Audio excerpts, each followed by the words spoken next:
lancer l'enregistrement.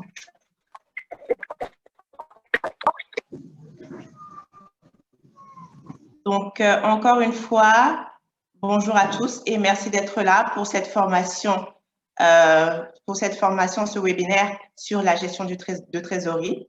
Donc, c'est une introduction à la gestion de trésorerie. Donc, on est ensemble pour à peu près 1h30. Alors, avant qu'on entre dans le vif du sujet, je vais juste vous donner quelques petites règles du jeu pour qu'on puisse fonctionner en bonne intelligence et que chacun puisse profiter de cette séance au maximum. Donc, je vais vous inviter à garder vos micros sur muet lorsque vous n'intervenez pas. Ça permettra d'éviter d'avoir des bruits de fond tout au long de la séance. Par ailleurs, si vous pouviez mettre vos portables sur silencieux, ça vous permettrait également de pouvoir vous concentrer au mieux sur la séance. Donc, voilà. Donc, l'un des principes de base de cette séance, c'est qu'on fonctionne dans une logique d'échange, de convivialité, qu'on s'écoute, qu'on partage des choses.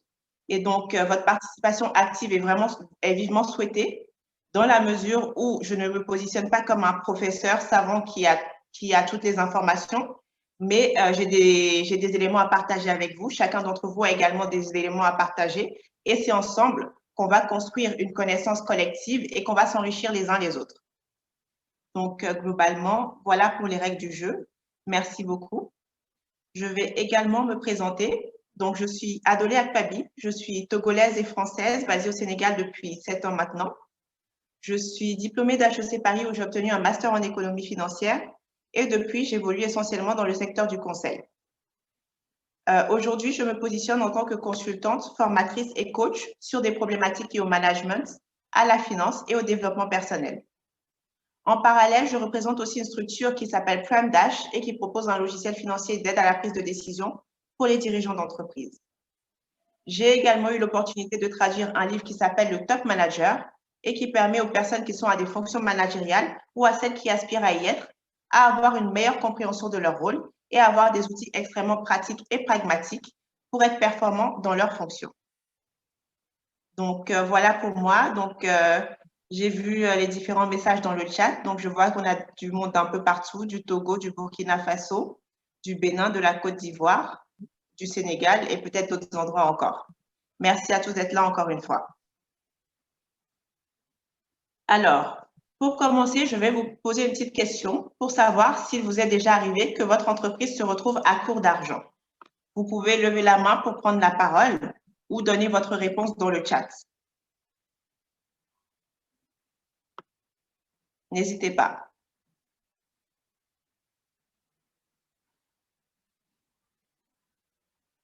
Oui, Oumou Koulibaly.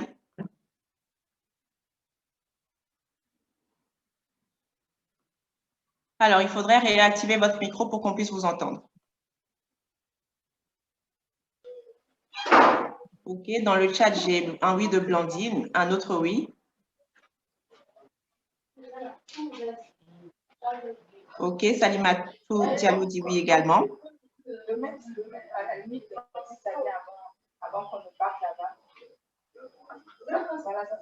OK. Oumou Koulibaly, vous pouvez activer votre micro si vous souhaitez prendre la parole.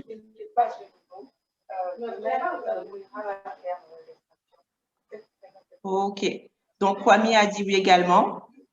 Minata aussi, d'accord. Donc, globalement, les réponses que j'ai jusqu'ici me disent oui. Donc, effectivement, ça montre que beaucoup d'entre vous ont eu des problématiques liées à la gestion de leur trésorerie. Donc, c'est un point important. Donc, à côté de cette problématique-là, il peut arriver que certains d'entre vous aient également eu l'impression de gagner de l'argent, mais de ne pas savoir où passe cet argent. Est-ce que c'est arrivé à certains d'entre vous? Est-ce qu'il vous est arrivé de gagner de l'argent sans savoir où passe cet argent? D'accord. Souleymane dit oui. Salimatou également. OK. Oui, plusieurs fois, d'accord.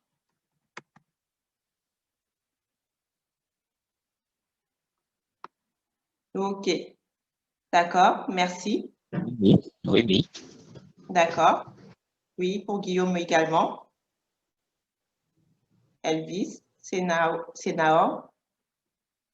OK. D'accord.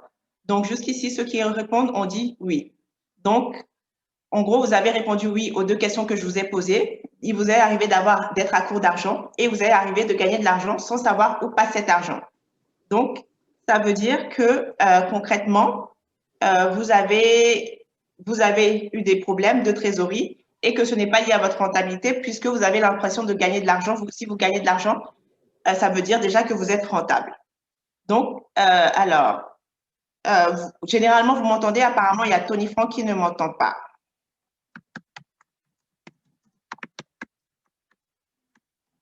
Vous m'entendez pour la plupart d'entre vous? Enfin, de manière globale? Oui. D'accord. OK. Donc, j'essaie de voir.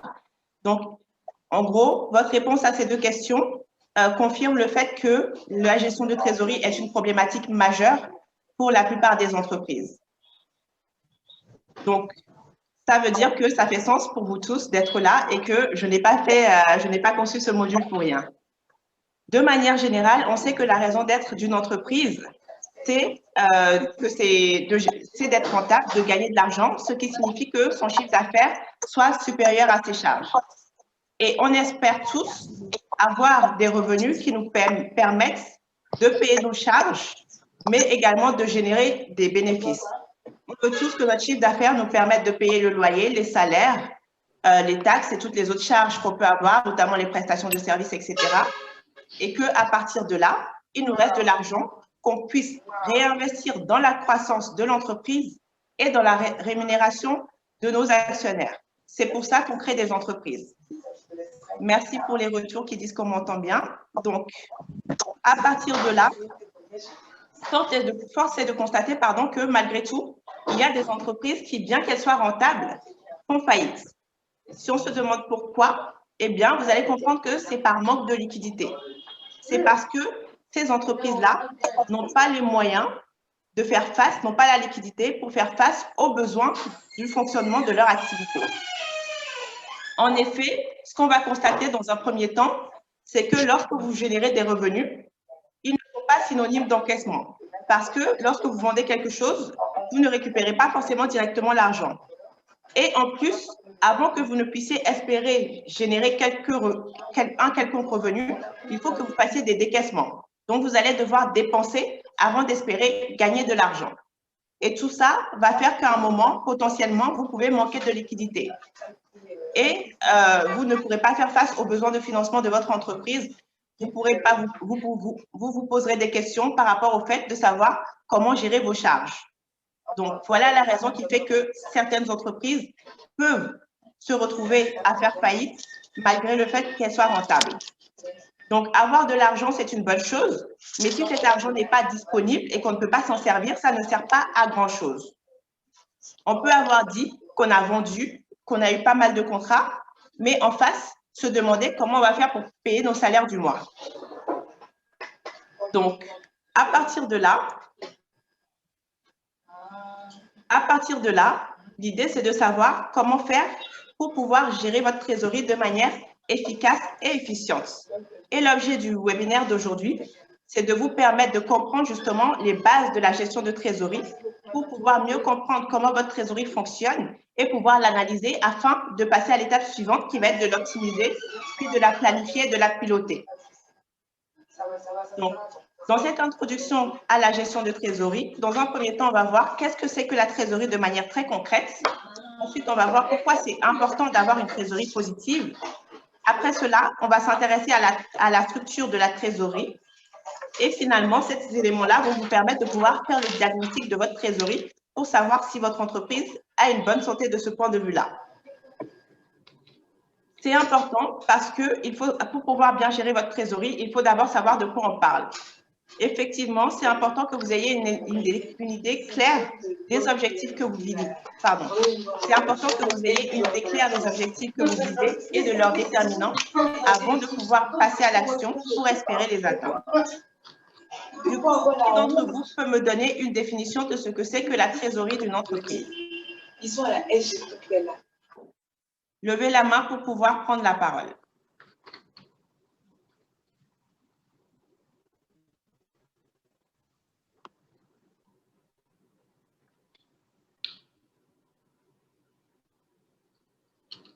Qui veut prendre la parole? Alors. Oui, Eliezer, vous pouvez y aller. Ok, merci bien, merci. Pour moi, la trésorerie, c'est l'ensemble de la disponibilité du cash, en quelque sorte, que détient une entreprise à une date donnée. Ok. Donc, voilà, il peut s'agir de la disponibilité en caisse, de la disponibilité au niveau du compte bancaire. Il peut également s'agir de la monnaie électronique, bien entendu, en tenant compte du secteur d'activité de l'entreprise. Et bien entendu, etc. D'accord. C'est noté. Merci beaucoup. Alors, il y a Baldé qui voulait prendre la parole également. Baldé, on vous écoute.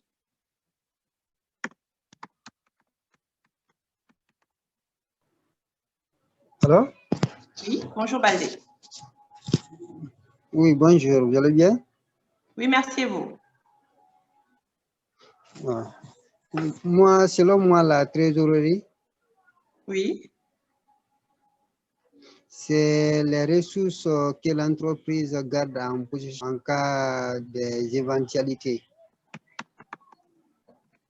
Ok. Voilà.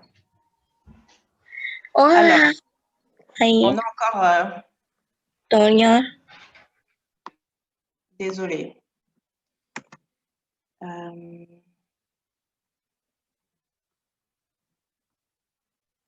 Ok. Donc, les ressources que l'entreprise garde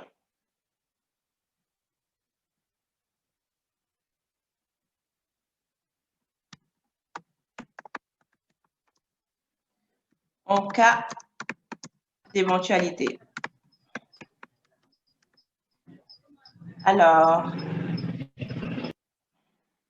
ok. On avait aussi Alexis qui voulait prendre la parole. Et désolé pour les perturbations. Quand il y a des webinaires gratuits, vu que tout le monde a accès au lien, il y a des personnes un peu malveillantes qui peuvent venir perturber les séances. Oui, Alexis? Oui. Allez-y. Bonsoir. Bonsoir. Oui, je voulais ajouter ceci. En fait, la trésorerie, c'est l'état des ressources par lesquelles on peut pourvoir aux dépenses d'une entreprise, en gros. C'est ma compréhension par rapport à cette théorie. D'accord. Ressources permettant de pourvoir aux dépenses de l'entreprise, c'est bien ça? Ressources par lesquelles on peut pourvoir aux besoins d'une entreprise. Ok. Merci. D'accord, donc merci. Tout ce que vous avez dit ici fait sens. Donc, l'ensemble du cash détenu par l'entreprise à une date donnée qui va se retrouver dans la caisse, la banque ou sous forme de monnaie électronique, sachant que la monnaie électronique, on peut considérer que c'est une forme de compte.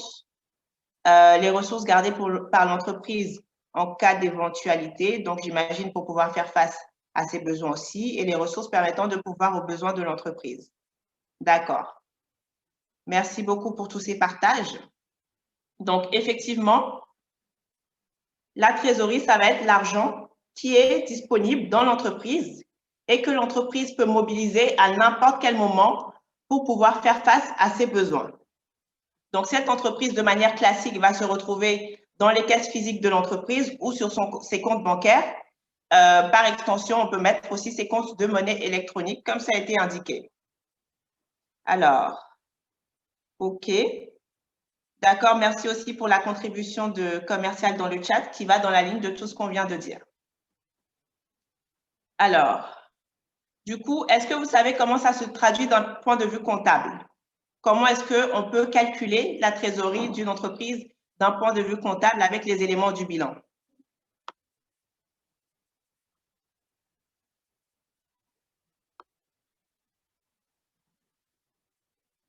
Oui, Eliezer? D'accord, voilà, je prends encore la parole. En termes comptables, je pense que pour déterminer la trésorerie d'une entreprise, on va bien évidemment faire la différence entre la trésorerie active, c'est-à-dire la trésorerie qui se trouve à un moment donné dans la caisse, la banque, et la trésorerie passive, c'est-à-dire tout ce qui est découvert, tout ce qui est engagement à court terme que l'entreprise a contracté auprès d'un certain nombre d'institutions financières. Ok, d'accord, c'est noté, merci. Donc, ça, c'est les disponibilités en caisse, banque, etc. Et là, du coup, ce que j'ai compris, c'est les engagements découverts et autres. D'accord, merci pour cette contribution. Alors, Baldé voulait intervenir également. Baldé, vous pouvez y aller.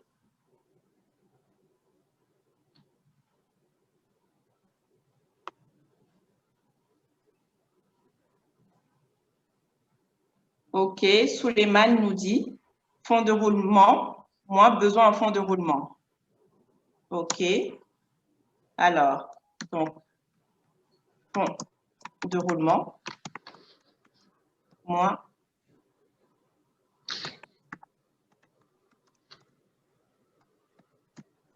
besoin en fonds de roulement.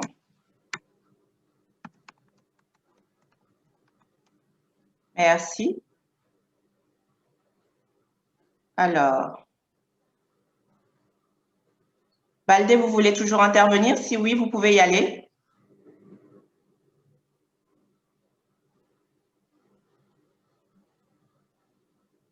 OK.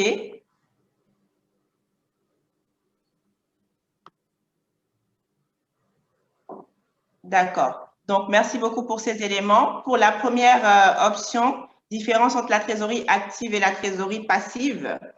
Alors, je pense qu'il y a une intuition derrière ça, mais du coup, les termes qui ont été donnés après, différence entre caisse, banque et puis les engagements en termes de découvert, notamment, ce ne sera pas tout à fait ça dans le détail.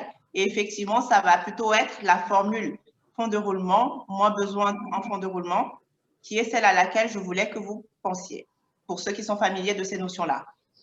Alors, du coup,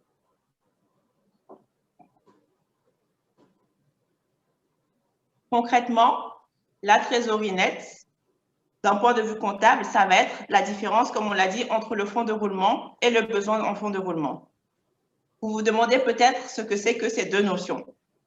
Le fonds de roulement, concrètement, ça va être les ressources, l'argent que l'entreprise va avoir à sa disposition à long terme pour pouvoir faire face à ses besoins de fonctionnement. Et ces ressources à long terme vont être calculées, pardon, cet argent qui est disponible à long terme va être calculé en faisant la différence entre les ressources à long terme qui vont être les capitaux propres et la dette à long terme et les emplois à long terme qui sont les immobilisations. Donc, d'un côté, on a les capitaux propres et la dette à long terme qui sont de l'argent qui ont été mis à la disposition de l'entreprise par ses actionnaires pour les capitaux propres, notamment, et par des acteurs externes, mais qui a vocation à rester dans l'entreprise pour une longue période. Et de l'autre côté, on retire les immobilisations qui sont des actifs que l'entreprise a aujourd'hui et qui ont une valeur à long terme également.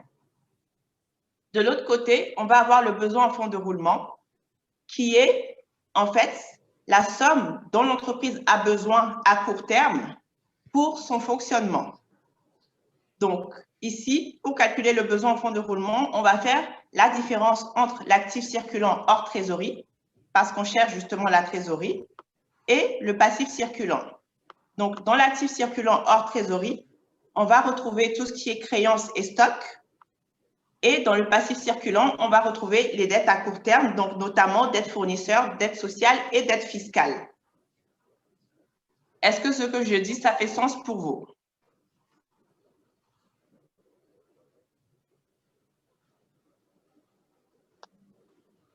Ça va jusqu'ici?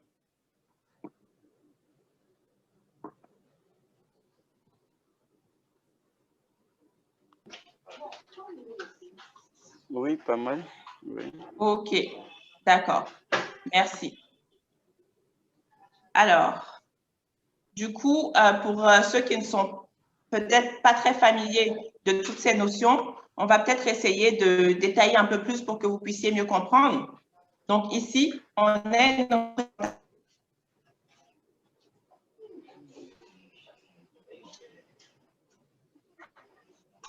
patrimoine de l'entreprise et de l'autre, le passif qui nous dit comment ce patrimoine est financé. Donc, dans l'actif, on va avoir plusieurs éléments. Les immobilisations, donc tout ce qui est lié aux investissements de l'entreprise. Donc, le fait que j'ai des immobilisations corporelles comme un véhicule, des meubles, par exemple, des immobilisations incorporelles comme de la marque ou un brevet, ou des immobilisations financières comme des placements. Donc, c'est ce qui est dans l'entreprise et qui a vocation à rester dans le patrimoine de l'entreprise à long terme. L'actif circulant, en fait, ça, c'est la partie des actifs de l'entreprise, de la richesse de l'entreprise, qui est là à court terme et qui a une certaine rotation. Donc, on y retrouve les stocks parce que concrètement, les stocks, c'est des éléments qui sont dans mon entreprise et qui n'ont pas vocation à y rester. Mes stocks sont censés être soit transformés pour obtenir de nouveaux produits, soit être vendus. D'un autre côté, on va avoir les créances parce que les créances, c'est de l'argent que j'ai dehors, mais que je suis censée récupérer à un moment ou à un autre. Et finalement, on a la trésorerie en tant que telle, parce que la trésorerie, c'est de l'argent qui est là, qui est destiné à être utilisé en permanence. Donc, la trésorerie ne reste pas figée.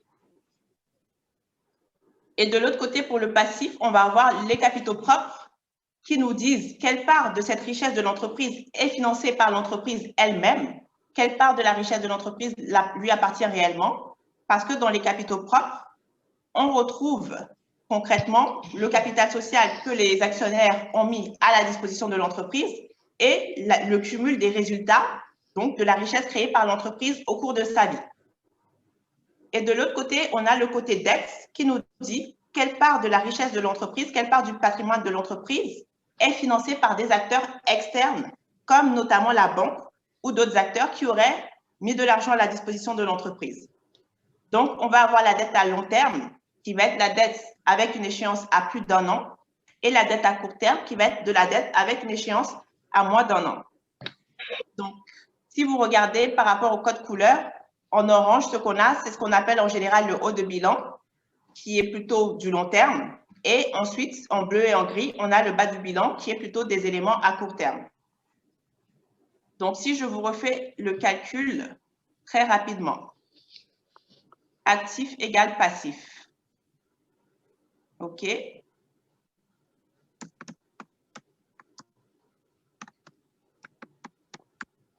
Donc, ça veut dire que immobilisation plus actif circulant hors trésorerie plus trésorerie nette est égal à capitaux propres plus dette à long terme plus dette à court terme. OK, jusque-là, je n'ai fait que mettre ce qu'il y a du côté des actifs en détail et ce qu'il y a du côté du passif en détail. Maintenant, je vais chercher à isoler la trésorerie puisque c'est ce qu'on cherche. Donc, la trésorerie nette va être égale aux capitaux propres plus la dette à long terme plus la dette à court terme moins les immobilisations moins l'actif circulant moins l'actif circulant hors trésorerie. Du coup, Ici, alors, là, c'était un égal. Ici, on va pouvoir regrouper les éléments qui constituent le fonds de roulement d'un côté et ceux qui constituent le besoin en fonds de roulement de l'autre côté. On a dit que le fonds de roulement, c'était capitaux propres plus dette à long terme, moins immobilisation. OK. Et de l'autre côté, il nous reste la dette à court terme, moins l'actif circulant hors trésorerie. Donc ici, on voit bien que dans la première partie, ici, on a ce qu'on a donné comme définition pour le fonds de roulement. Et de ce côté-là, on a l'opposé du besoin en fonds de roulement, puisque le besoin en fonds de roulement, c'était actif circulant moins dette à court terme. Donc ici, on a bien moins besoin en fonds de roulement. Est-ce que ça va? Oui, ça va. Ça va. OK, super. S'il y a des questions, n'hésitez pas, c'est le moment. OK. Donc, je comprends que c'est clair pour tout le monde, donc c'est super. Adolé, Oui. Oui. Excuse-moi, Eliezer. Voilà, Oui, en fait, Eliezer. j'aimerais en fait lever un point de voile. C'est que, Oui. est-ce que la détermination de la trésorerie nette sur la base de la formule qui est le fonds de roulement moins le besoin en fonds de roulement, Oui. nous permet éventuellement de ressortir le caractère liquide ou le caractère immédiat de cette trésorerie, dans le sens où à une date T, si je veux payer un fournisseur, est-ce que avec cette formule-là, je peux dire, bien entendu, que j'ai nécessairement de la disponibilité pour payer ce fournisseur-là? Oui, normalement, si la comptabilité de l'entreprise est bien tenue, quand on fait ce calcul-là, on devrait trouver exactement la somme qui correspond à ce qui est sur les comptes bancaires, dans les caisses et éventuellement sur le compte Orange Money de l'entreprise. Si toutes les opérations sont bien comptabilisées, ça devrait être exactement la même chose. Ok. D'accord.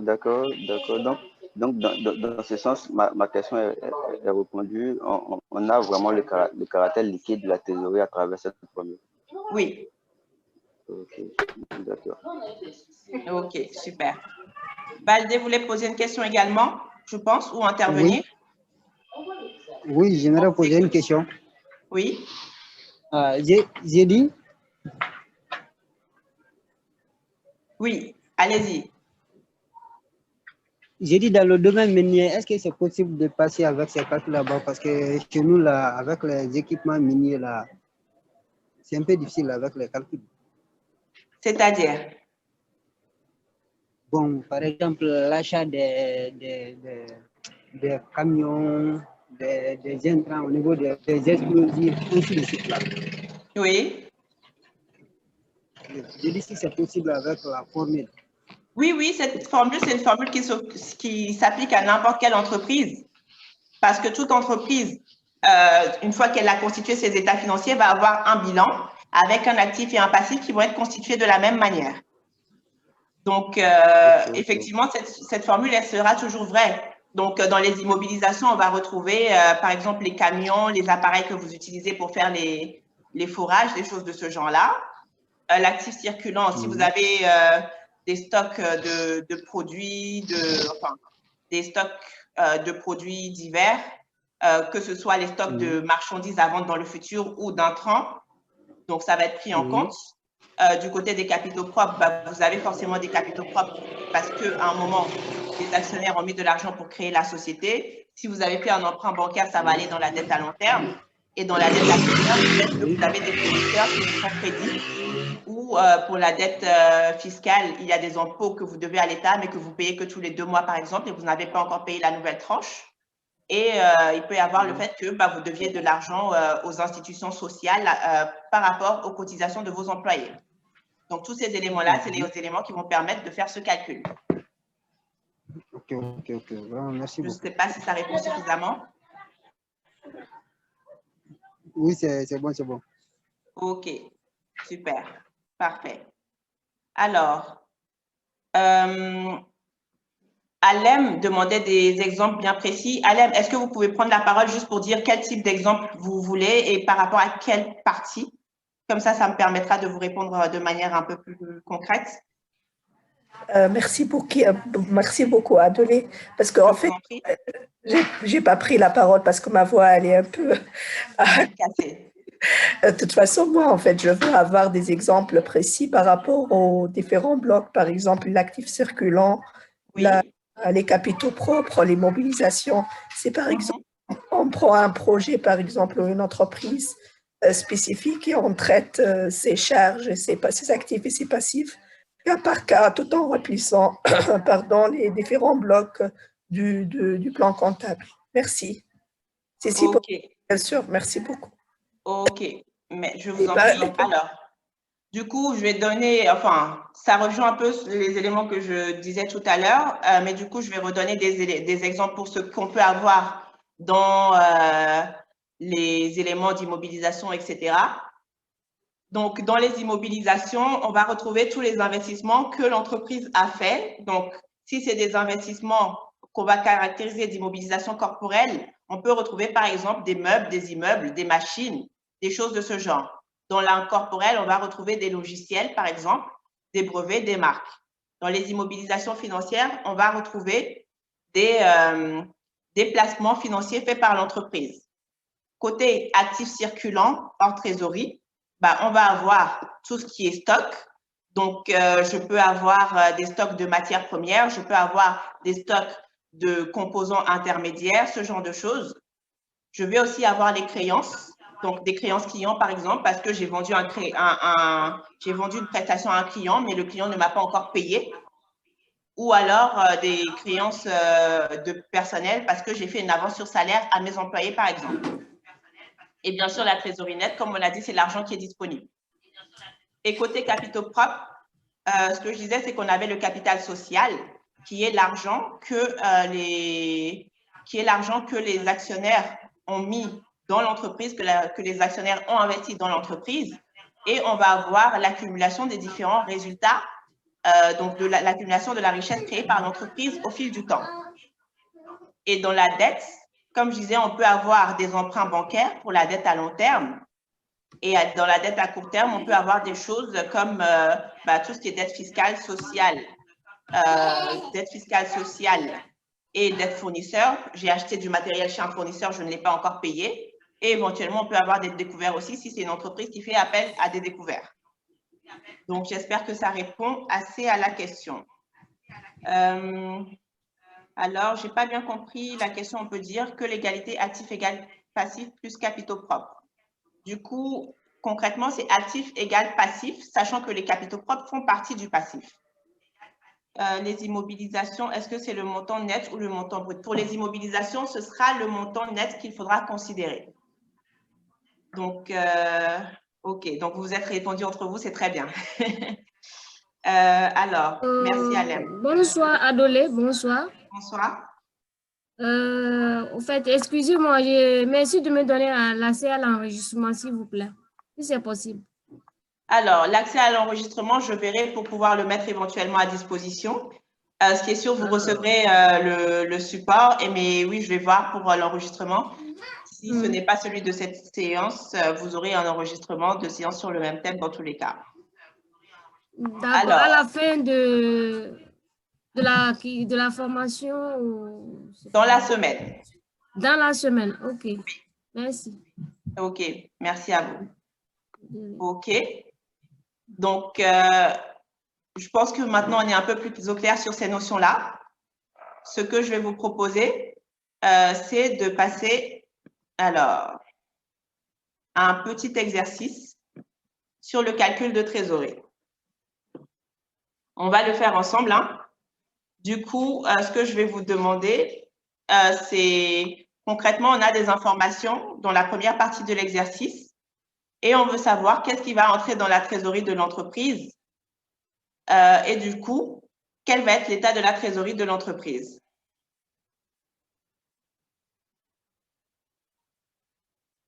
Donc, alors, vous pouvez prendre la parole.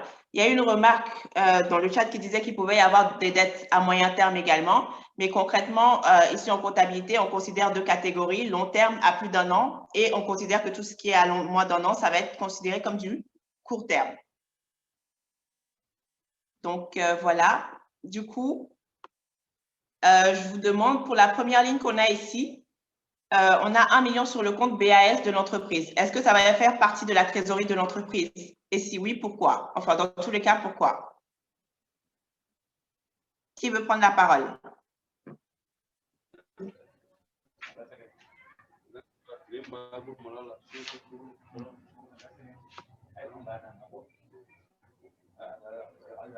Il n'y a pas de volontaire? Oui, ça fait partie de la trésorerie. Ça va dans la trésorerie? Oui. D'accord. OK, pourquoi? Parce que c'est de l'avoir. Les deux premiers éléments. Pas c'est compte CBAO. OK, d'accord. BAS et CBAO, ça va dans la trésorerie. Bien. OK. Avec la secrétaire sans assignation. D'accord.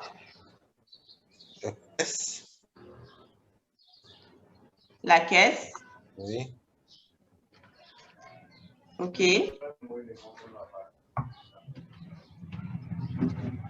D'autres éléments? Du coup, j'imagine que le compte personnel du DG, c'est KO. Non. D'accord. Le chèque non encaissé? KO. KO, OK. Les investissements matériels? KO aussi. OK. Les placements boursiers? Là, j'hésite un peu. Moi, j'hésite. KO également. Hein? KO également. OK. Merci. Du coup, la première question que j'ai posée, oui? Excuse-moi. Pour le chèque non encaissé, oui. C'est nous qui émettons le chèque ou nous sommes bénéficiaires du chèque? Alors là, on est bénéficiaire. Nous sommes bénéficiaires? Oui. D'accord, d'accord. OK. OK. Donc, on suppose par ailleurs que c'est un client qui nous règle une vente. Oui, par exemple. OK. Donc, qu'est-ce que ne le rend pas trésorerie? Parce qu'en fait, même s'il n'est pas encaissé, mais du coup, on se dit que c'est une trésorerie latente, quelle que soit la durée que le chèque va bon, enfin, la durée, on aura forcément l'encaissé. On va y revenir, mais déjà, je vais demander à ceux qui ont répondu pourquoi ils ont mis les éléments qu'ils ont mis KO en KO. Oui. Bonsoir Adolé. Oui, bonsoir Abdoulaye. Moi, je ne suis pas trop d'accord avec le chèque non encaissé. OK. Parce que je me dis que si le chèque n'est pas encore encaissé, il est pour nous. Donc, il est dans notre caisse, au fait. On peut l'encaisser quand on veut. D'accord. Voilà, je ne suis pas aussi d'accord avec le placement boursier. Parce que ce sont nos titres. Donc, on les vend dès qu'on a besoin d'eux, on les vend quand on a besoin, quoi. OK. Donc, ces deux éléments-là, je ne suis pas trop d'accord avec. D'accord. Donc, je vois que tout le monde n'est pas d'accord. Sénao, vous voulez intervenir également? Oui, peut-être que je me trompe, mais bon, parlant plutôt du chèque non encaissé. Oui. Je me dis, peut-être c'est un chèque que le client nous a donné et tant que nous n'avons pas encore encaissé, ce n'est pas de l'argent disponible. Oui. Parce qu'on parle de c'est l'argent disponible dont l'entreprise peut disposer à tout moment pour d'autres besoins. Mais si vous partez par exemple encaisser le chèque que vous n'arrivez pas, je veux dire que le compte n'est pas par exemple approvisionné. Je me dis vraiment que tant que vous n'avez pas l'argent, enfin vous n'avez pas la possibilité, la possibilité d'entrer immédiatement en contact de l'agent, en possession de votre argent, c'est pas vraiment c'est pas vraiment pour vous, quoi. C'est pas quelque chose à mettre dans votre trésorerie. Ok, effectivement, très belle réflexion. Donc, le chèque non encaissé, aujourd'hui, il ne va pas être dans la trésorerie de l'entreprise parce que, en tout état de cause, l'entreprise ne va pas pouvoir l'utiliser directement. Le chèque, il n'est pas sur le compte bancaire. Tant qu'il n'est pas sur le compte bancaire, l'argent n'est pas disponible. Effectivement, vous pouvez aller le déposer et que ce soit un chèque sans provision, par exemple. Ou même si ce n'est pas un chèque sans provision, vous vous dites que l'argent est là. Si vous avez confié à quelqu'un pour qu'il le dépose, si la personne ne le dépose pas immédiatement, la liquidité n'est pas là. Et en plus, à partir du moment où il est déposé, en général, je crois qu'il faut 3 jours pour que ça apparaisse sur le compte. Donc, voilà. OK?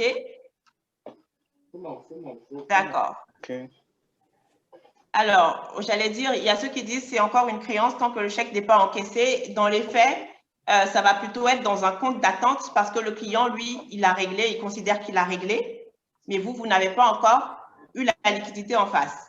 Et effectivement, s'il y a une anomalie et que le chèque est sans provision, là, vous allez retourner vers le client pour régulariser la situation. OK. Alors, du coup, si je poursuis avec l'exercice, les placements boursiers. Alors, il y avait une remarque qui disait les placements boursiers, je peux les liquider quand je veux.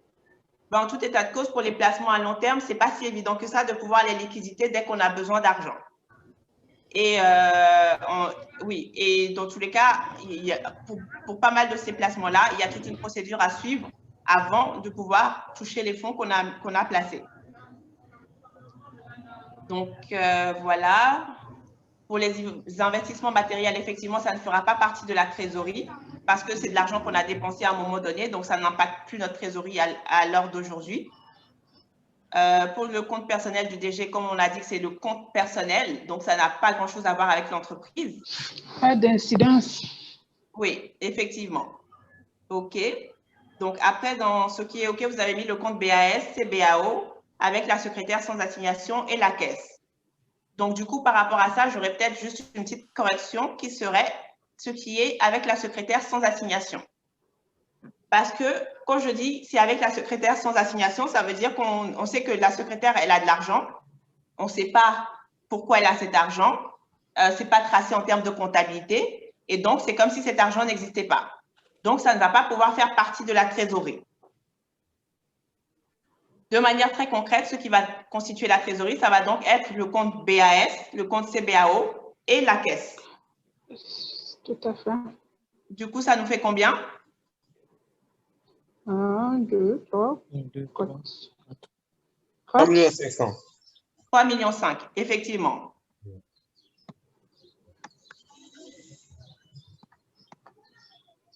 OK, parfait. Une fois qu'on a dit ça, est-ce que les informations qu'on a en bas changent quelque chose à l'état de cette trésorerie? On sait que l'entreprise a des capitaux propres de 5 millions, une dette de 1 million, elle a un solde de moins 500 000 sur son compte SGBS et l'état de ses créances clients est de 1 million. Est-ce que ça change quelque chose?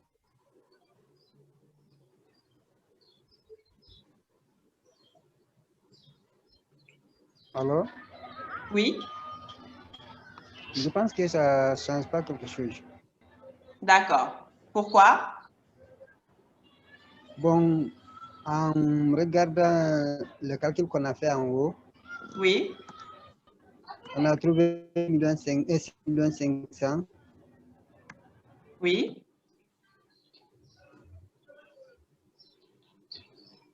En regardant le deuxième cas, on a l'état des capitaux propres qui a 5 millions. Oui.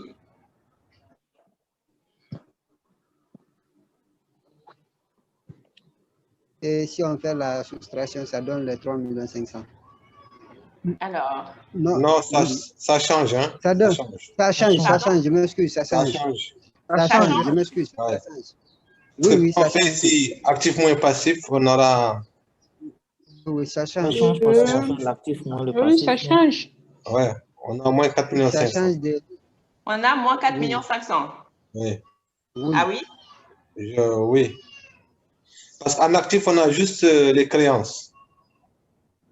OK. Et tout le reste, c'est au passif. D'accord. En actif, on a juste les créances, mais on n'a pas dit que c'était toutes les informations concernant l'actif et le passif. On a juste dit qu'on a ces informations en plus. Donc, est-ce que ça va changer l'état de la trésorerie? Non, je vois. Je pensais que c'était deux éléments différents. Je vérifie. Du coup, en fait, ici, ces éléments-là, ça ne va rien changer à l'état de ma trésorerie. Parce qu'on n'est pas dans le... Enfin, là, si je veux faire le calcul de mon fonds de roulement et mon besoin de fonds de roulement, c'est une démarche différente, mais ça ne va pas changer ce que j'ai dans ma caisse et sur mes comptes bancaires, donc ça ne va pas changer ma trésorerie. L'état de mes capitaux propres, ça va être des éléments que je vais pouvoir intégrer pour le calcul de mon BFR, de mon fonds de roulement, pareil pour l'état de la dette, etc.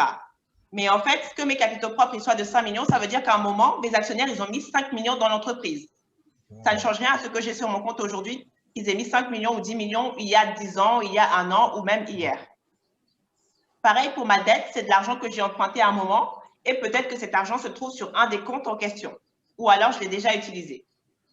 Et l'état du compte SGBS, c'est un découvert et un découvert, c'est aussi une dette. Donc, ça ne va rien changer à l'état de ce que j'ai en disponibilité sur mes comptes. Et mes créances clients, bah, c'est de l'argent que j'ai dehors. Non. Ça ne change rien non plus. Ça va? Oui, ça va. Ça va. D'accord. J'ai eu une remarque dans le chat qui disait les placements boursiers. Sauf que non, les placements boursiers n'en font pas partie non plus. On a dit que les placements boursiers, ce n'était pas de l'argent qui était directement mobilisable. Non. OK. Alors, et avant ça, il y avait la question d'une entreprise individuelle. Donc, la trésorerie de l'entreprise est confondue avec celle du dirigeant. Alors, en tout état de cause, même si, enfin, j'allais dire là, si on parle du compte personnel du DG versus des comptes qui sont clairement des comptes d'entreprise, donc il n'y a pas cette notion de mélange des comptes du dirigeant et de l'entreprise. Et même si on est dans une entreprise individuelle, ça ne nous empêche pas d'avoir un compte sur lequel on a notre budget qui correspond à l'argent qu'on va utiliser pour nous en tant que personne versus l'argent qu'on va consacrer à l'entreprise. Parce que en tant que dirigeant, dans tous les cas, même si j'ai une entreprise individuelle, je décide de ce que je vais utiliser pour les dépenses de l'entreprise et de ce que je vais utiliser pour mes propres dépenses. Enfin, les dépenses liées à mon activité et pour mes dépenses purement personnelles.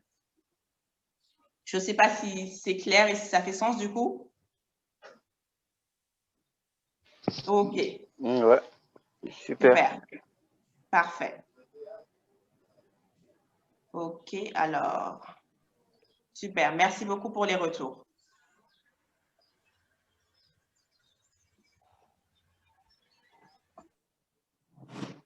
Maintenant, d'après vous, pourquoi est-ce qu'une entreprise doit avoir une trésorerie positive?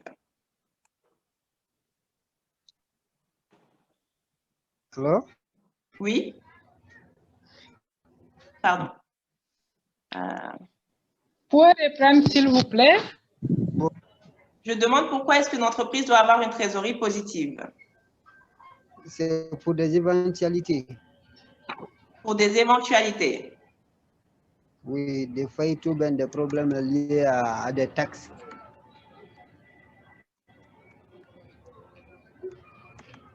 Oui. Des problèmes liés à des taxes. OK. Ou des problèmes liés, ou des problèmes même au sein même de l'entreprise elle-même. D'accord. Vous me permettez? Oui. C'est aussi important parce que l'entreprise peut, certaines occasions peuvent se présenter de s'approvisionner. Si l'entreprise a des fonds disponibles, enfin, surtout elle a une trésorerie positive, ça lui permet de saisir certaines occasions. D'accord. Adolé? Oui, moi, allô? Voilà. Oui. Et également, pour aller dans le même sens, en fait, l'entreprise doit disposer d'une trésorerie positive pour, bien entendu, arriver à respecter ses engagements auprès de ses tiers. voilà, auprès des tiers. En l'occurrence, les salariés de l'entreprise, à la fin du mois, il faut payer les salaires. Au niveau de la banque, il faut pouvoir rembourser le capital plus les intérêts de l'emprunt qui court dans la mesure où l'entreprise a fait un emprunt. Il faut également disposer de la trésorerie pour pouvoir saisir d'autres opportunités qui se présentent à l'entreprise, telles que l'achat, la prise de participation dans d'autres entreprises, etc. OK, d'accord. C'est noté. Merci beaucoup. Donc, effectivement, respecter ses engagements, saisir des opportunités, faire face à ses dépenses.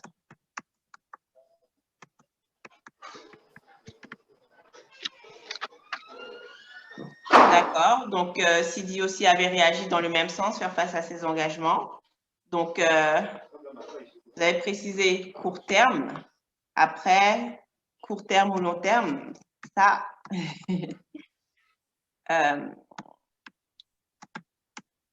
j'allais dire, c'est une autre problématique, mais globalement, ce que vous avez dit, pouvoir faire face à des éventualités, des problèmes, etc., OK.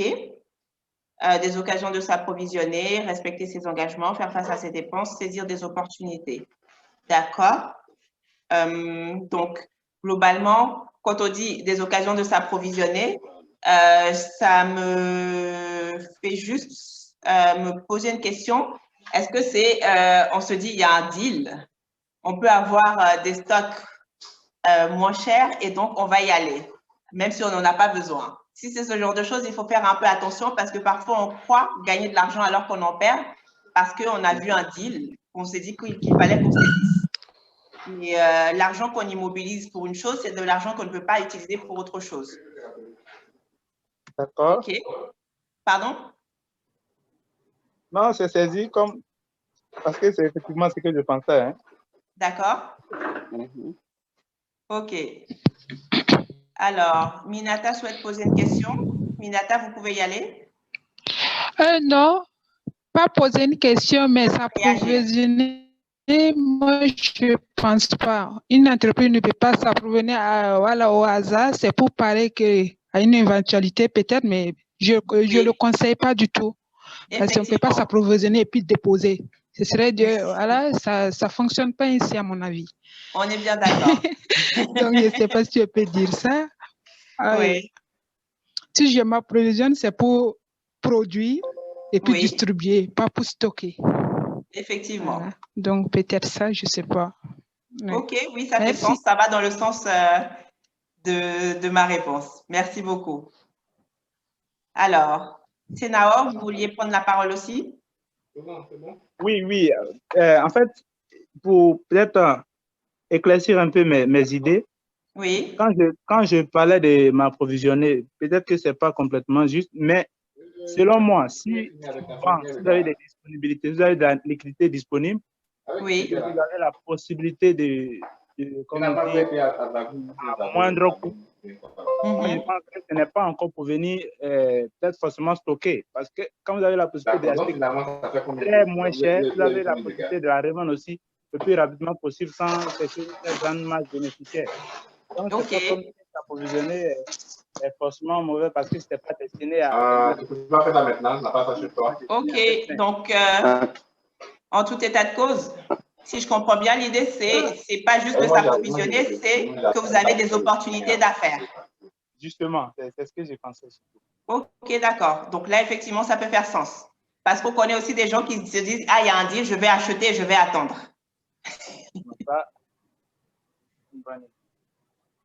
OK? D'accord, parfait. Du coup, effectivement, globalement, on va dans le même sens. L'idée globale, c'est de se dire que l'entreprise, il est important qu'elle ait de la trésorerie positive parce que ça veut dire qu'elle a de l'argent à sa disposition et que cet argent va lui permettre de faire face à ses engagements et de gérer le quotidien pour pouvoir répondre à ses ambitions. Donc, c'est cette trésorerie-là qui va lui permettre de faire face à ses besoins. C'est cette trésorerie-là qui va lui permettre de fonctionner. Et très du point de vue comptable, qu'est-ce que ça veut dire avoir une trésorerie positive? Ça veut dire que le fonds de roulement est supérieur aux besoins de fonds de roulement. Ça veut dire que l'argent que j'ai et qui est disponible pour moi à long terme est plus important que les besoins de mon activité à court terme. D'accord? Sachant que la trésorerie ne peut jamais être négative, elle est forcément soit positive, soit nulle. Parce que soit j'ai de l'argent, soit je n'en ai pas. Ça va? OK. Maintenant, d'après vous, quelles sont les différentes sources dont provient l'argent que l'entreprise peut avoir à sa disposition?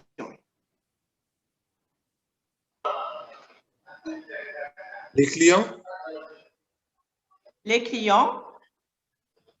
OK. Les achats effectués. Les achats effectués. Les achats. Les achats me ramènent de l'argent? Non, non, c'est une sortie d'argent.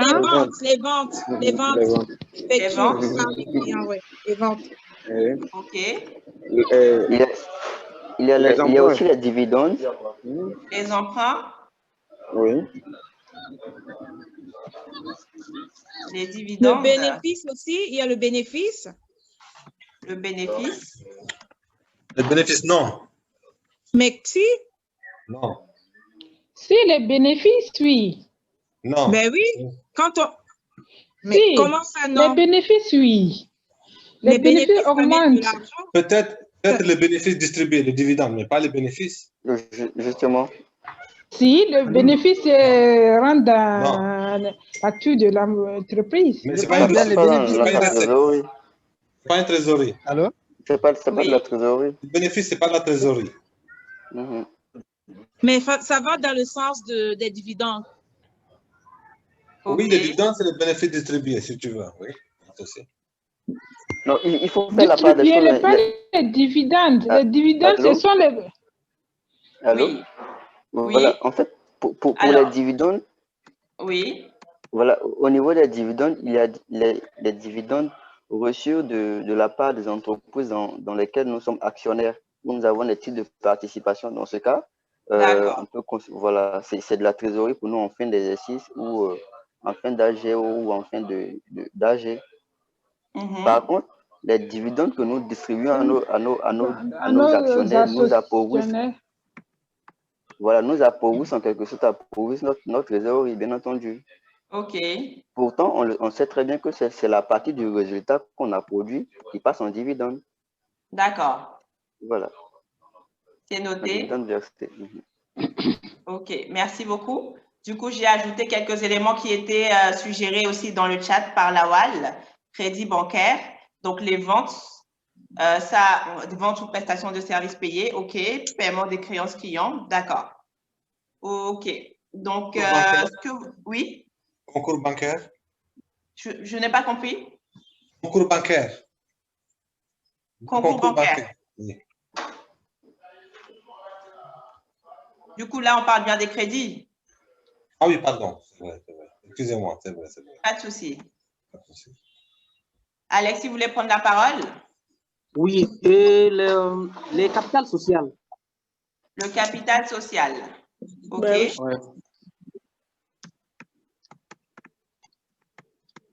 D'accord. Autre chose? Et les investissements à court terme, non? Les investissements à court terme.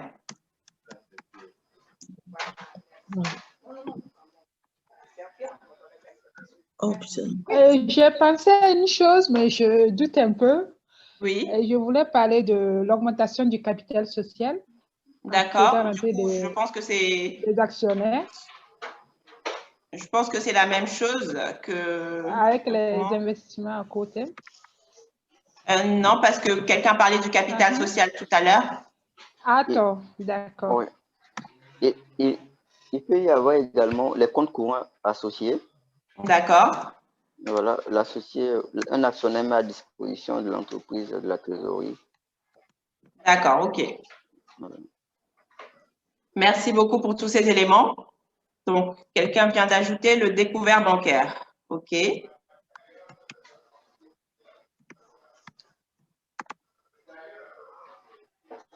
Merci beaucoup. Donc, globalement, effectivement, les clients, donc les ventes qu'on va réaliser auprès des clients qui vont payer, qu'ils payent immédiatement ou que ce soit des créances qui règlent, effectivement, ça va donner de la trésorerie à l'entreprise. Les emprunts vont donner de la trésorerie à l'entreprise. Si l'entreprise a fait des placements dans d'autres entreprises et qu'elle reçoit des dividendes, effectivement, ça va l'alimenter aussi. Mais à contrario, si c'est elle qui paie des dividendes, ça ne l'alimente pas, au contraire, ça sort. Donc, les crédits bancaires, oui. Les augmentations de capital aussi, donc l'argent que les actionnaires mettent à la disposition de l'entreprise. Quand j'entends les investissements à court terme, si c'est le fait de faire l'investissement en tant que tel, non, mais les intérêts issus, la rémunération perçue du fait de ces investissements, oui.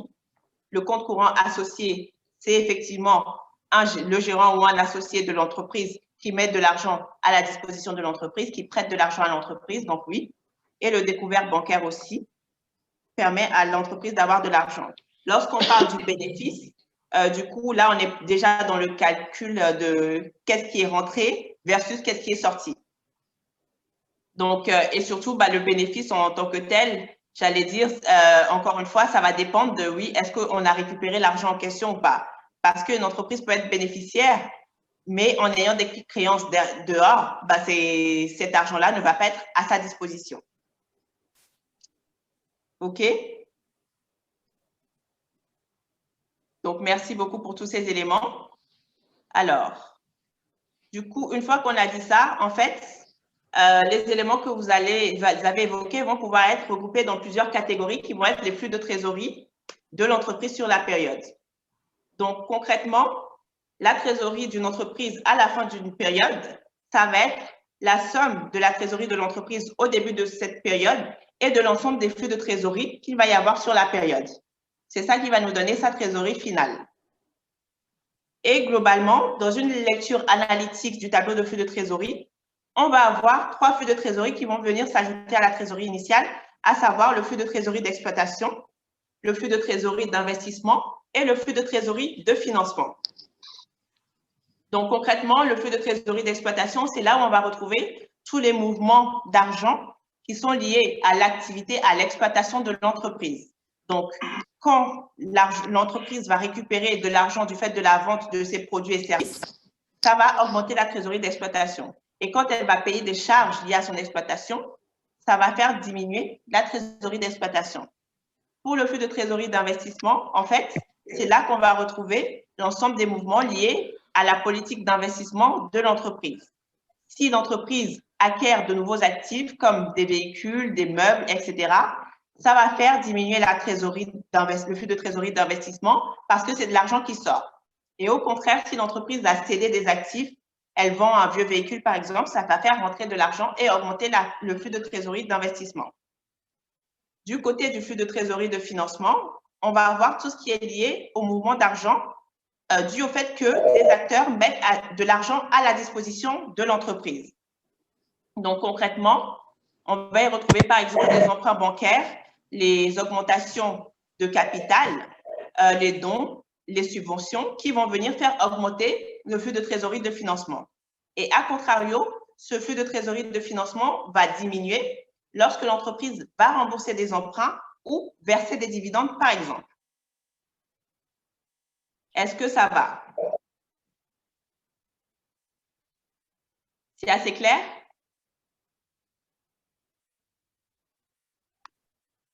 Oui, non? OK, merci Alem. Oui, c'est clair. Parfait. Merci beaucoup. OK. Donc, une fois qu'on a dit ça, d'après vous, quelle est la source que l'entreprise devrait privilégier dans les 3 flux de trésorerie dont on vient de parler, dans l'idéal?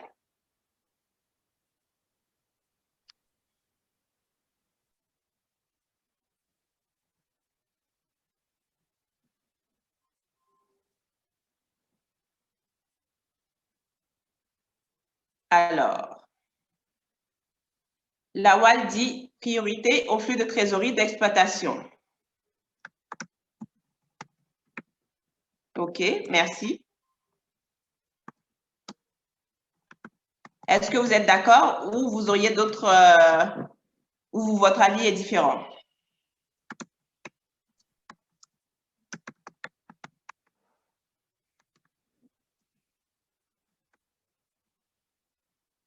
OK, Sénao nous dit financement.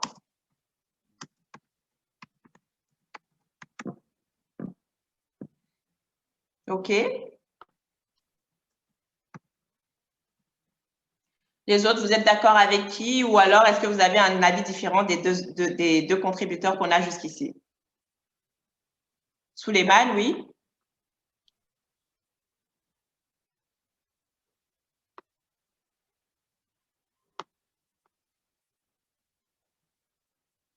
OK, donc j'entends exploitation et financement. Financement, on a beau mettre de l'argent quand l'exploitation ne tourne pas, rien ne va. Exploitation, oui, d'accord. OK, bah, merci beaucoup pour toutes ces contributions. Et dans les faits, effectivement, le flux qu'on va privilégier, normalement, ça va être le flux de trésorerie d'exploitation. Donc, pourquoi? Parce que, alors, par rapport à la réponse financement, ce que je vais vous dire, c'est que financement, ça veut juste dire qu'il y a des gens à l'extérieur qui donnent de l'argent à l'entreprise pour qu'elle puisse fonctionner. Mais ça ne peut pas continuer indéfiniment. Et c'est le flux de trésorerie d'exploitation qui permet de créer de la richesse. Donc, on va venir un peu plus sur cette notion-là pour que vous puissiez mieux voir pourquoi. Donc, comme je disais, le flux de trésorerie d'exploitation, c'est celui qui est lié à la création de richesse de l'entreprise. C'est là que l'entreprise crée quelque chose de nouveau, quelque chose qui n'existait pas avant à son niveau ou au niveau de ses parties prenantes.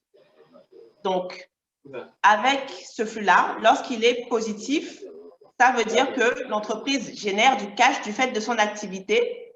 C'est un signal positif parce que l'entreprise va pouvoir réutiliser ce cash-là pour le remettre dans son activité et continuer son activité, son exploitation. Elle va pouvoir aussi utiliser ce cash pour investir, augmenter sa capacité de production et elle va pouvoir aussi l'utiliser pour rembourser les emprunts qu'elle a faits et rémunérer ses actionnaires. OK? Si le flux de trésorerie d'exploitation est négatif, ça veut dire que l'entreprise perd de l'argent du fait de son activité. Donc, soit elle ne produit pas assez comparativement à ce qu'elle consomme plus que ce qu'elle produit, soit elle ne récupère pas ce qu'elle produit. Ou alors, ça peut être un mix des deux. Et dans tous les cas, c'est un signal négatif pour l'entreprise. Le flux de trésorerie d'investissement, lui, il représente un transfert de richesse en interne. Pourquoi ici on parle de transfert de richesse? Parce que dans les faits, on ne crée rien de nouveau. Soit j'ai de l'argent que je transforme en actif de la même valeur, soit j'ai un actif que je transforme en argent pour la même valeur également. Donc, ce qui va se passer, c'est que si mon flux de trésorerie d'investissement est positif, ça veut dire que l'entreprise désinvestit et affaiblit sa capacité à créer plus de richesse. Donc, c'est un signal négatif. Et à contrario, si le flux de trésorerie d'investissement est négatif, ça veut dire que l'entreprise investit en vue de créer plus de richesse à l'avenir. Donc, j'augmente ma capacité de production, je fais grossir mon entreprise, je vais pouvoir produire plus. Alors que dans l'autre sens, j'étais en train d'affaiblir ma capacité de production et donc, ce n'est pas une bonne chose.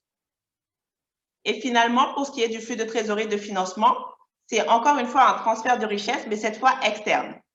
Parce que ici, on ne crée rien non plus, mais il y a de l'argent qui passe soit de l'extérieur vers l'entreprise, soit de l'entreprise vers l'extérieur. Donc, lorsque le flux de trésorerie de financement est positif, ça veut dire que l'entreprise reçoit de l'argent de l'extérieur. C'est un signal mixte. Donc, le premier côté, c'est que c'est positif parce que l'entreprise reçoit l'argent dont elle a besoin. Ça veut dire qu'il y a des acteurs externes qui font confiance à l'entreprise et qui pensent qu'en mettant leur argent à la disposition de l'entreprise, ils vont pouvoir le récupérer et éventuellement s'enrichir. Donc, c'est ça qui fait que c'est un signal positif. Sachant que lorsqu'on a un actionnaire unique, un gérant unique ou des gens qui sont très attachés à l'entreprise, ces gens-là peuvent renflouer une entreprise même si cette entreprise n'a pas de perspective particulière en termes de rentabilité et de pérennité. Donc là, ce serait un peu artificiel. Ça va pouvoir être le cas notamment de beaucoup de personnes qui ont un petit business à côté de leur boulot. Ce business n'est pas rentable et ils l'alimentent avec l'argent qu'ils gagnent avec leur emploi principal. Et du coup, ils ne s'en rendent pas compte parce qu'ils ne font pas forcément les bons calculs ou parce qu'ils ne s'en préoccupent pas tant que ça. Après, le côté négatif d'un flux de trésorerie de financement positif, ça veut dire que l'entreprise n'est pas encore autosuffisante. Elle a encore besoin de l'extérieur pour pouvoir répondre à ses besoins de financement pour pouvoir tourner.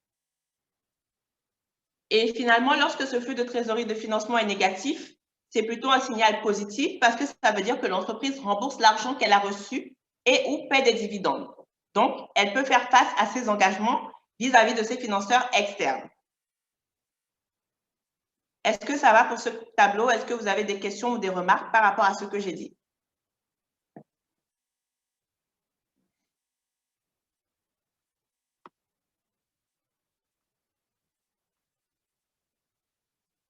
Ça va pour je pense que ça va. Oui, Ah. c'est correct.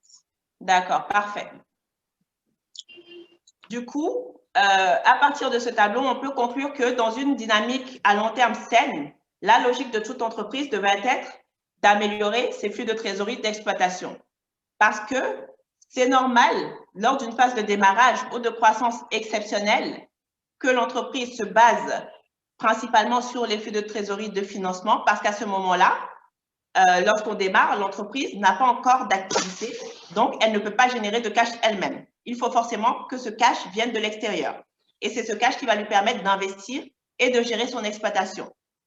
De la même manière, dans une phase de croissance exceptionnelle, ce que je gagne actuellement ne me permet pas forcément de faire face à mes ambitions par rapport à mes projets futurs. Et donc, pour pouvoir faire face à ces projets qui ont une autre envergure, il va falloir que je fasse appel à des acteurs externes qui pourront m'y aider. Mais si je suis dans mon rythme de croisière et que mon activité est déjà à un certain niveau de stabilité, bah, c'est mon flux de trésorerie d'exploitation qui doit être mon flux de trésorerie principal qui va me permettre de financer mon exploitation, mon activité au quotidien, qui va aussi me permettre d'investir dans de nouveaux matériels, dans de nouveaux actifs pour continuer à produire et à grandir, et qui va me permettre de rembourser les personnes qui ont pu me financer avant et de les rémunérer. Si jamais j'ai besoin de temps en temps de flux de trésorerie de financement, ça va être des flux qui vont être secondaires et qui vont répondre à des besoins plus ponctuels. Ça va? Ça fait sens pour tout le monde?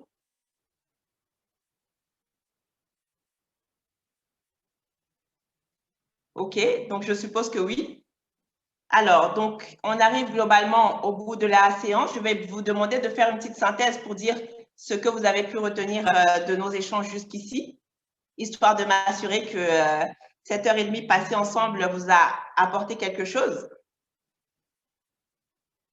Qui veut prendre la parole pour faire un petit résumé de ce qu'on a pu voir ensemble?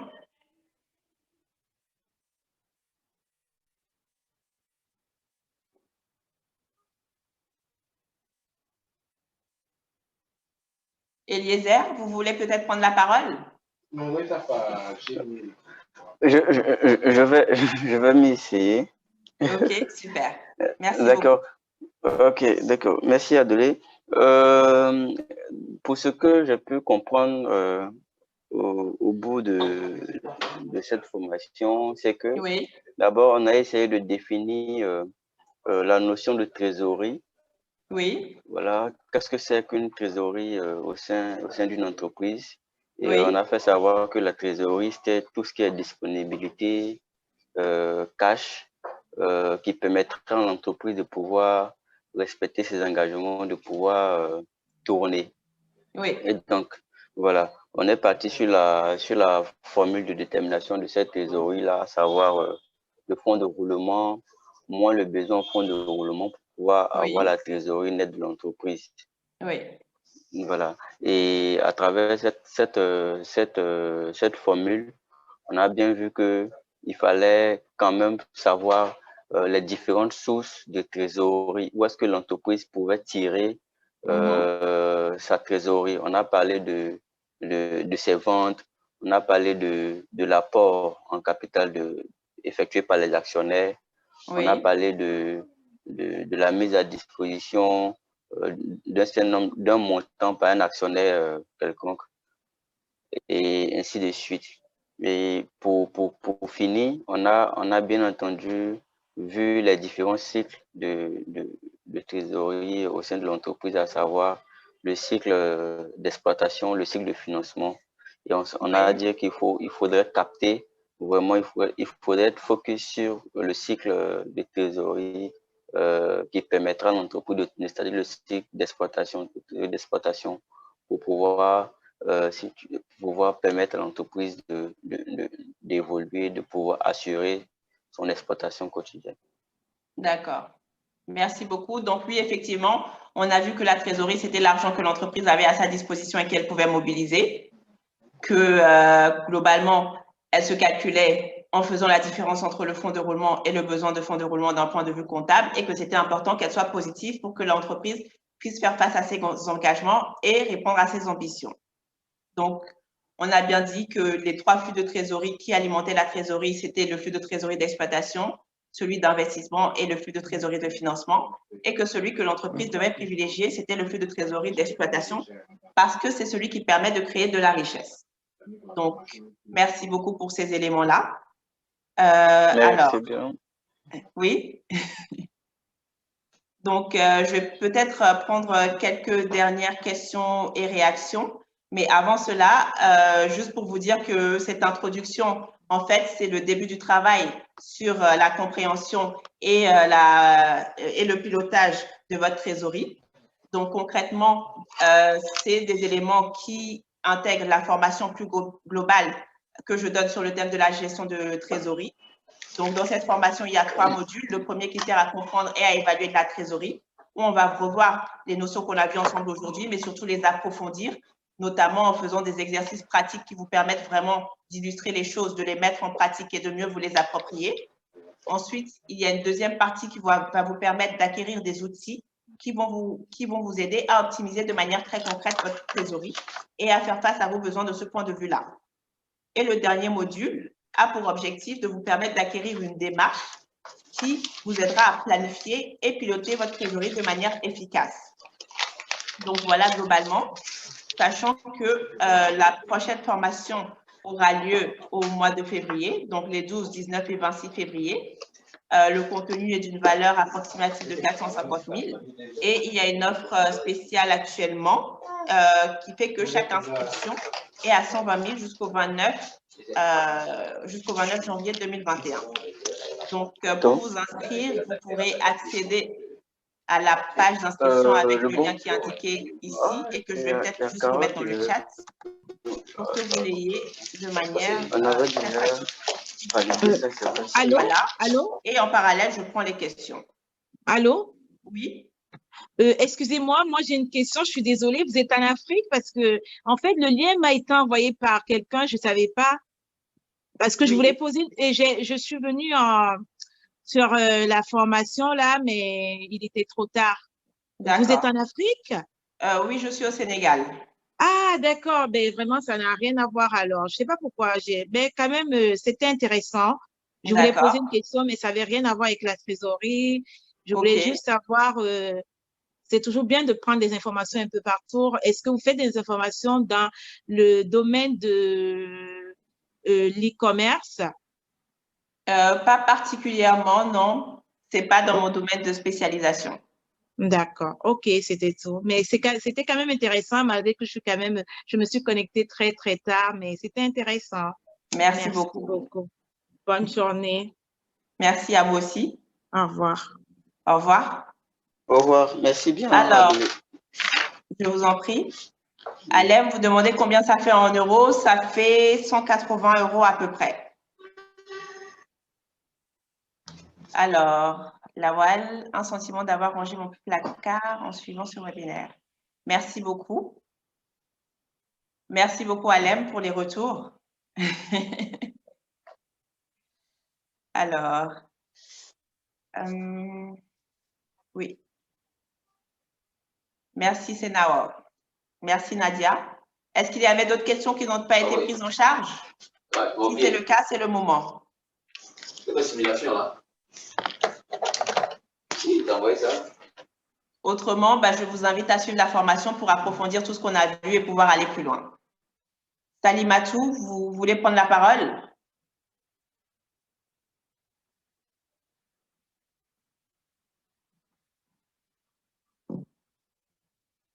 Ok, allez-y, Salimatou.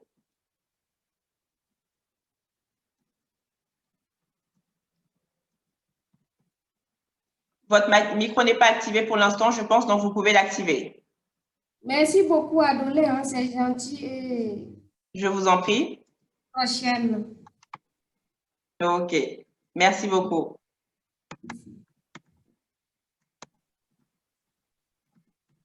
Ok, donc je pense qu'on va pouvoir clôturer cette séance.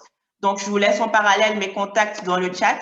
Donc, mon numéro de téléphone 00221 77 597 48 69 et mon email adolé.akpabi@gmail.com. Donc, ça a été un plaisir pour moi d'animer ce webinaire avec vous et j'espère vous revoir très bientôt. Donc, oui, c'est mon numéro WhatsApp, Alem. Donc, j'espère vous revoir très bientôt et je vous souhaite une bonne continuation. Au revoir. Au revoir.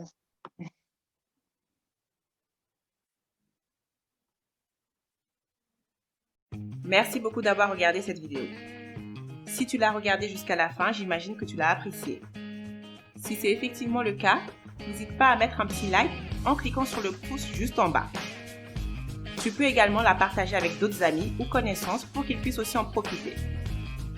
Les bonnes choses se partagent. À très bientôt, j'espère. Au revoir.